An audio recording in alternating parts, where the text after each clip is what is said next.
Mayor Kalugay, tuloy ko po yung pagtatanong sa inyo.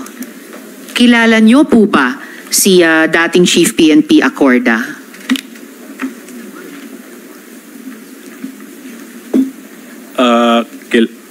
Kilala ko po, Ma'am Chair, dahil siya po ay pinakamataas po sa Philippine National Police po. At paano niyo po siya kilala bukod sa bilang, alam nating lahat, dating Chief PNP natin, paano niyo siya in particular kilala? Kakilala ko lang po, Your Honor. Kakilala lamang. Paano niyo ika-characterize yung relasyon niyo sa kanila? Wala naman po kaming relasyon po talaga, Your Honor. Wala kayong relasyon. Meron po akong ipapakitang litrato. So, pwede niyo po bang i-explain anong meron dito? Dito kasama niyo di lang si dating Chief PNP Acorda, pero kasama niyo rin sa photo na ito si Miss Cheryl at pati si Wesley Guo. So, anong meron sa litratong ito? Namasyal po kami dyan, Your Honor, dahil siya po ay dating Chief of Police po ng SWAL, Ma'am Chair. Sino po ang dating Chief of Police? Si General Acorda po. Sa SWAL? Opo, Ma'am Chair. Hindi ko alam yun And saan po itong kinuhang litrato nung sabi nyo pumasyal lamang kayo? Saan ito? Sa Camp Crame po. Sa Camp Crame. Okay, tama ba na unang mga araw nila iyon bilang Chief PNP? Hindi ko na po matandaan, Your Honor, kung unang araw po, Ma'am Chair. Pero pumasyal kayo noong mga araw na iyon? Opo. Bakit sa pasyal nyo, kasama nyo si Wesley Guo? Sumama po, Your Honor. Bakit siya sumama? Yun po, sumama lang po sa amin na gusto rin po niyang makita po yung pinakamataas po na sa PNP po. Bakit niya gustong makita yung Chief PNP? Wala po, ganun lang po, Your Honor, sumama lang po. Hangin there ulit, Mayor Kalugay. Guo Huaping, matanong ko kayo, bakit sumama si Wesley, kapatid nyo, dito sa pasyal ni na Mayor Kalugay kay dating Chief PNP? Good morning, Madam Chair. Wala po akong idea. Ngayon ko lang po nakita yung picture. Ngayon lang, hindi nyo ba alam na papasyal si Wesley kay, kasama si Mayor Kalugay kay Chief PNP noon? Hindi po. How about Miss Cassandra? Anong pagkaalam nyo bakit sumama yung boyfriend nyo sa pasyal ni na Mayor Kalugay kay dating Chief PNP? Hindi ko po alam, Madam Chair. Hindi nyo ba alam na... Hindi po, Madam Chair. Hindi nyo ba alam na sasama siya? Hindi po, Madam Chair. Hindi nyo rin alam. Ba't hindi kayo sumama dun sa pagpasyal kay Chief PNP? Hindi ko po alam na pumunta po siya dun, Madam Chair. Hindi nyo rin alam. Mayor Kalugay, sabi nyo po last hearing, wala kayong kinalaman sa 3-link na pagmamayari ng pamilyang Guo. Pero meron po kami witness na magsasabi na you were in fact transacting on behalf of that company ni Guo Huaping. Pwede ko pong matanong si Mr. Roderick Carolino. Nasaan po si Mr. Carolino? Sir, kayo po ba yung tumayo? Kung pwede po bumaba kayo dito sa mic para makapagtanong ako sa inyo. Manumpa muna siya sa... Comsec, hindi pa yata siya nanunumpa. So, paki-administer yung oath sa kanila.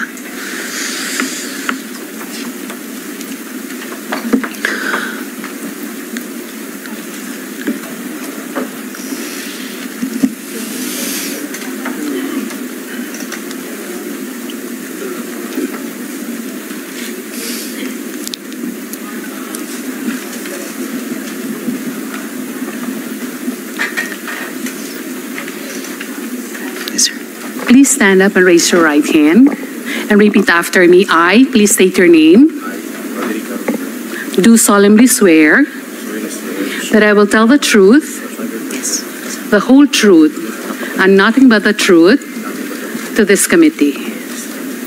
Thank you. Salamat, Comsec. Salamat, Mr. Carolino. Isang mabilis na tanong kay Ms. Cheryl bago ko kayo tanungin, Mr. Carolino. Ms. Cheryl, kayo po, ba't kayo sumama sa pasyal ni Mayor Kalugay na kasama si Wesley Guo kay dating Chief PNP? Nagpunta po kami ng Manila that time po, tapos pumunta kami kina PNP Chief. Dahil? Papasya lang po talaga kasi naging PNP Chief na siya by that time. Naging PNP Police, si OP siya, Chief of Police siya sa SWAL. At bakit kasama nyo si Wesley Guo sa pasyal? Dumating po kami doon, nandun na po siya yung sasakyan niya. Yes. Mag-isa po siyang pumunta doon or may kasama Hindi siya? ko po rin po alam, Your Honor. Okay, then sumabay kayo sa courtesy call. Yes po, Your Honor. So, nasa loob na pala siya. Hindi po, nasa labas siya. Nasa labas siya. Po. Naunang dumating, and then sabay-sabay kayong pumasok. Hindi ko po sure ha kung nauna siya or kami. Basta nandun po yung sasakyan din niya. Sabi nyo kasi kanina, nandun na siya eh. Hindi, wala po sa loob. Ibig sabihin sa labas lang po. Nakita. Nandun na siya sa labas. Yes po, So, pagdating nyo, nakita nyo, nandun na siya sa labas. Yes po, Your Honor. So, nauna siyang dumating. Yes po, Your Honor. And mag-isa siyang pumasok kasama nyo. Yes po, Your Honor. Alright, salamat. Mr. Carolino, sir, so inimbita po namin kayo bilang resource person ng Majesty Lumber and Construction Supply. So, pwede po bang malaman sa inyo, kino-confirm nyo po ba na nandito rin kayo sa photo na ito? Saan po kayo dito sa photo na ito? Ay, mic nyo, sir. Pakibuksan yung mic. Okay. Ako po yung naka-pink, ma'am. Naka-pink Naka-pink. dito sa kaliwa. Okay. Pwede nyo bang i-share yung konteksto ng photo na ito? Anong nangyari sa araw na yan? Anong ginagawa nyo dyan at anong naging pag-uusap ninyo?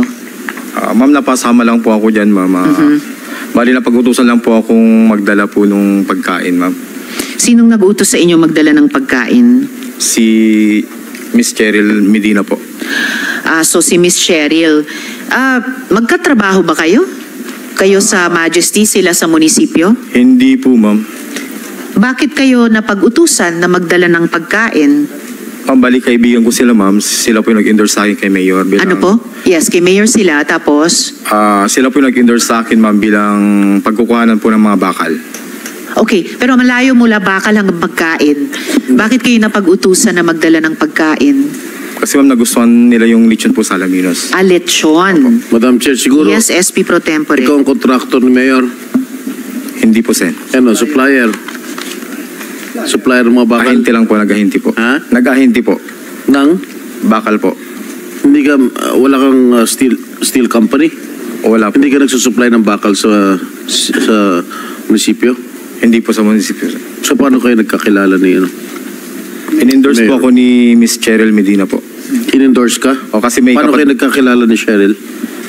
dati pong kasama ko na sila sa Alaminos po. Sa? Alaminos po. Alaminos. Sa Pangasinan? Opo. Anong ginagawa ninyo sa Alaminos? Paano kayo nagkakilala? Family friend po. Family friend kayo ni Cheryl tapos in-endorse ko kay Mayor Kalugay. Opo. Alright. Salamat, SP Pro Tempore. So, Mr. Carolino, pwede nyo ba nga i-confirm na si Mayor Kalugay ay nagre-receive ng construction supplies on behalf sa 3Link?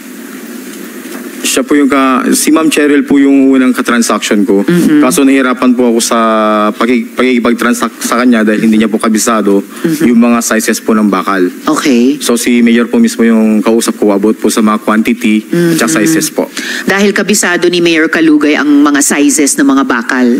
Yes po, ma'am. So, pag nahingi niya sa inyo yung specs ng mga bakal, dinideliver nyo, si Mayor po tumatanggap ng mga bakal on behalf sa 3Link. Yung tao po nila, ma'am. Yung tao ni Mayor ang tumatanggap ng bakal on Sa behalf mga sa tarong 3Link. po, ma'am, yung tao po siguro ni Ma'am Alice po yung nandun, ma'am. Si mga tao ni dating Mayor Alice Guo, ni Guo Huaping. Opo. Kalaunan. Pero nung simula, si Mayor Kalugay ang tumatanggap ng mga bakal para sa 3-link? Hindi po, ma'am. Sino Iba rin po? po yung dinideliver ko po sa Happy Land. Dinideliver nyo sa Happy Land na resort ni Mayor Kalugay. Opo. Okay, at doon tinatanggap ni Mayor Kalugay yung mga, doon sa Happy Land, yung mga bakal on behalf sa 3-link ni Guo Huaping. Yung manpower po, yung mga tauhan niya po yung tumatanggap doon, ma'am. Okay, so mga tauhan ni Mayor sa Happy Land ang tumatanggap ng bakal para sa 3-link. Pero, nung simula, si Mayor Kalugay ang kausap nyo. Sa quantity po, tsaka sa payment po. Sa quantity, pati sa payment. Kaya may at least kaming isang resibo na received from Mayor Kalugay ang nakasulat doon. Opo. Tama. Alright. Mr. Carolino, balikan lang natin yung photo kanina. Yan. Maari niyo po bang ipangalan yung mga nasa photo? Kahit yung kilala mo lang, sabihin mo sa amin isa-isa. Simulan natin. Halimbawa, sino yung katabi nyo na naka-floral? Rona Jean Carolino po. Rona Jean Carolino po. Rona Jean Carolino. And Opo. asawa nyo? Alright, Rona Jean. Sino pang nasa photo na kilala nyo? Si Lian po. Lian. Yung nasa harapan niya po. Yung lalaki na sa harapan ni Rona Jean. Opo. Alright. Sino pa ang kilala nyo dyan? Si Ate Cheryl po. Okay, si Miss Cheryl. Sino pa? Si Kuya Arnel po. Arnel yung naka-yellow. Naka-white po. Sorry, naka-white. Or Arnel. Sinong Arnel? Sinong Arnel yun? Kabahay po ni Ate Cheryl po. Okay. Kabahay, yung Arnel, kabahay ni Ate Cheryl.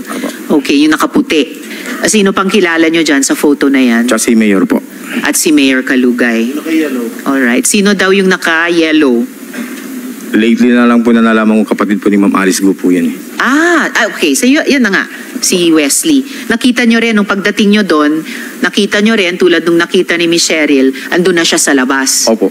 And then sabay sa inyong pumasok. Yung Ako po yung Wesley. pinakahuli, ma'am, nang dumating po, ma'am eh.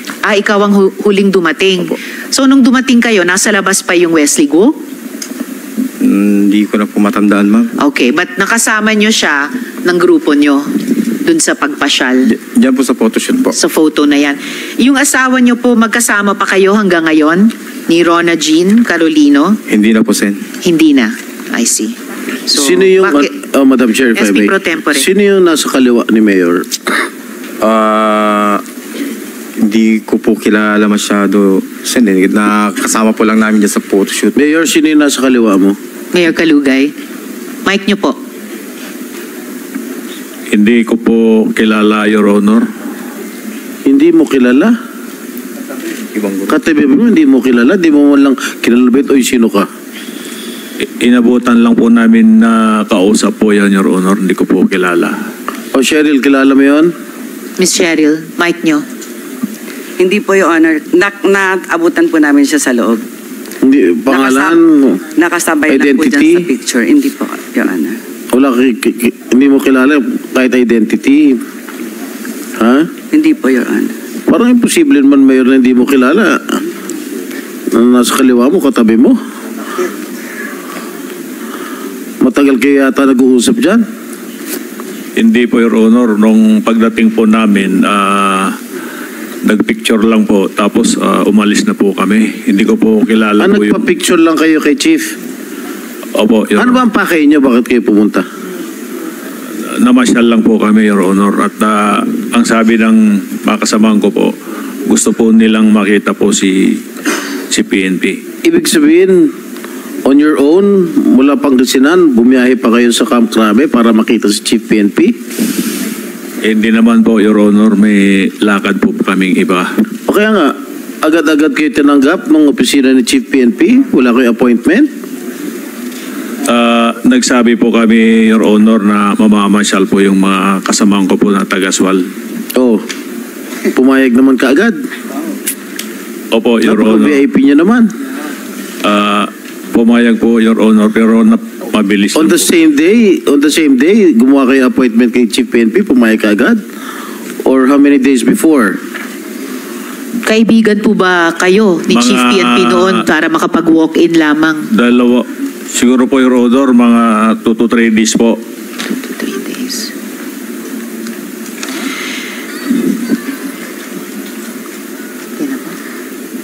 Two to 3 days kayo nakapag-appointment? Opo, Your Honor. Pero hindi mo kilala. Nakilala ko po si PNP po. Madam Chair, if I may. SP Pro Cheryl, Tempore. itong partner mo, itong nakaputi, Yes po, Your Honor. Arnel Arnel Salindong po. Salindong. Sa Linong. Okay, you were both involved in a POG operation in Bambantarlac as collectors. No, Your Honor. Really? Yes. Have you heard a confidential report Wala, coming wala from po, the Your Honor. intelligence community? And before you only owned the motorcycle. Am I correct? You own a motorcycle, Yes, Your Honor. but now you possess a Toyota Fortuner. Yes, Your Honor. Malaking agwat, no? Malaking hakbang mo, no? Nabigay lang po sa amin yun, Your Honor. Sino? Nung, But you deny that you are collectors of the POG operation in Bamban. yes, Your Honor. Huh? Yes, Your I Honor. will show you a confidential report Yes, yes po, Your of the intelligence community later. I will furnish a copy of all the members of this committee. Thank you, Madam. Thank you, SP Pro Tempore. Mr. Carolino, sabi nyo kanina, hindi na kayo magkasama ni Miss Rona Jean. Bakit? Yung mic nyo po. Nagkahiwalay na po kami, ma'am. Bakit po kayo nagkahiwalay?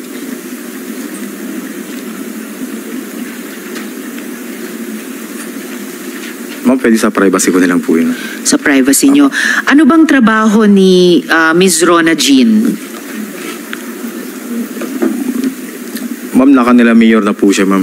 Kina Mayor. Anong trabaho nila kay Mayor? Hindi ko po alam kung anong exact title po ng job position po nila ni Ma'am Cheryl. Kahit hindi nyo po alam yung exact title, ano yung mga trabaho niya kay Mayor? Ano yung mga gawain? Ano yung mga pinagagawa sa kanya ni Mayor Kalugay? Ma'am, lately, ma'am, nung bigla po kami nagkahiwalay, ma'am, in a few days, ma'am, nandun na po siya. Hindi ko na po alam yung mga job, ano niya po, task niya po sa kanila. Bakit? Dati ano yung mga job at task niya kay Mayor Kalugay?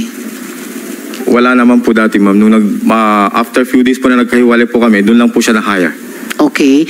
And after na-hire siya, hindi man nyo alam yung posisyon, ano yung mga responsibilidad na binibigay sa kanya ni Mayor Kalugay or job description niya? Ma'am, di na po kami magkasama that time kasi, ma'am. Yes, pero anong pagkakaalam ninyong mga pinagagawa sa kanyang tasks ni Mayor? Basta ang alam ko lang, ma'am, lagi po sila magkakasama nila, Ma'am Cheryl. Okay. Lagi silang magkakasama ni Miss Cheryl. Miss Cheryl, ano po ba ang mga tungkuling ibinibigay ni Mayor Kalugay kay Miss Rona Jean? clerical po, Your Honor. Clerical? Office po. Ano pa, bukod sa clerical? Ganun po, nag-a-assist lang po kami doon sa mga taong pumupunta doon sa munisipyo. Ganun po. I remind you na under oath po kayo, Miss Cheryl, kasi nabalitaan namin na si Miss Rona Jean ay bag lady ni Mayor. Ay, hindi po, Your Honor. Mhm. So ano lang ang sa pagkaalam nyo, and I remind you, you're under oath, ano ang mga responsibilidad, ano ang mga trabaho ni Miss Rona Jean kay Mayor? Kasi po sa office po, siya yung humahawak talaga ng budget namin doon sa office. Okay, so humahawak siya ng Pang-office lang budget po. sa office. So ano yung bilang in charge sa budget, ano-ano yung mga gawaing pinagagawa kay Miss Rona Jean ni Mayor? Bibigay lang, pag may tao pong humingi ng solicitation, yun po. Solicitation, Ganun lang ano pa po. po?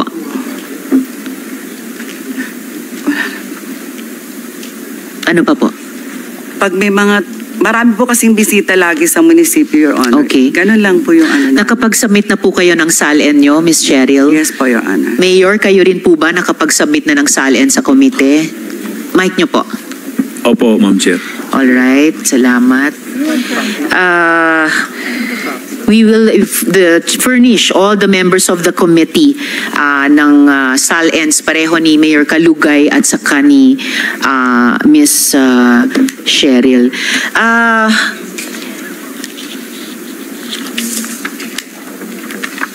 Okay. Bago ko dumako sa Bureau of Immigration, gusto ko pong makapagtanong kina Mr. Zhao Xiaoqui. Paano po yung tamang pronunciation, Miss Caroline?